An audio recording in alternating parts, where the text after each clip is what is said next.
and to love him with all your heart and with all your understanding and with all your strength, and to love your neighbor as yourself is worth more than all burnt offerings and sacrifices.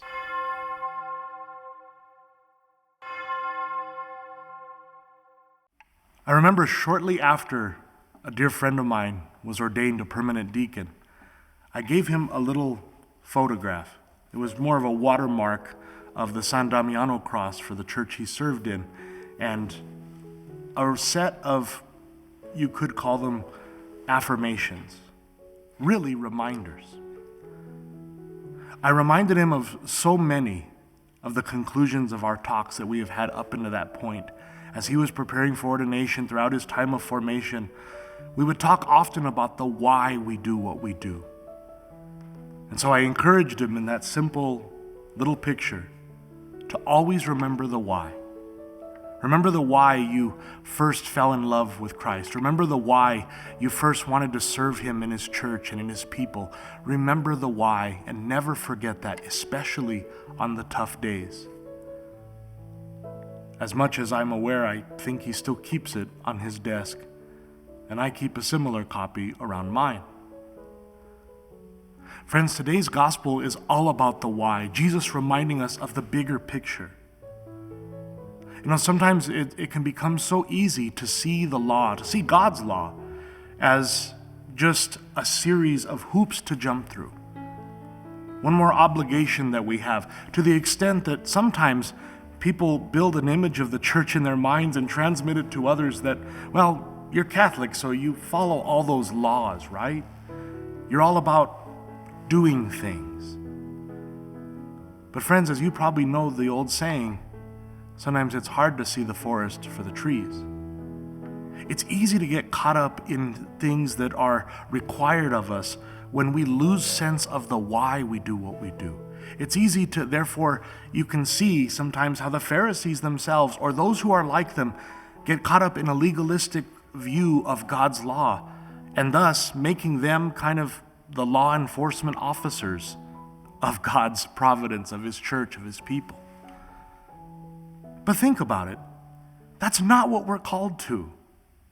I mean, honestly, if our faith were just about the laws, if it were only about fulfilling requirements or not fulfilling them, then it would be enough to close every church, to do nothing except have some judicial system whereby we make reparations for messing up, for getting one more ticket because we weren't charitable enough, or because we were greedy, or fell into issues with lust or selfishness. But obviously that's not what God wants for us.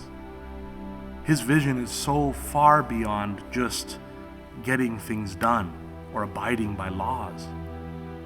But instead, as he invites the young scribe who comes in today's gospel, asking him earnestly, obviously earnestly, open to what Jesus has to say, Jesus gives him some very familiar words that he would have known from the old Mosaic law, from Moses himself, as a foundation to why we do what we do, that we are called in everything to love God with all we are and to love our neighbor as ourselves, the common denominator there being love.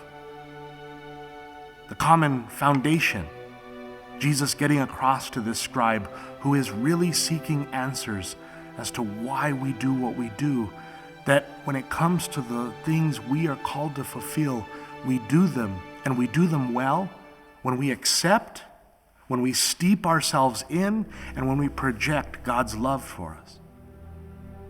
And so, love is the fulfillment of the law, such that when we love well, not just in times when it's easy, but in and out of season, when we choose the loving option above and beyond what maybe comfort and convenience would call us to or would have us do, then we're fulfilling the law.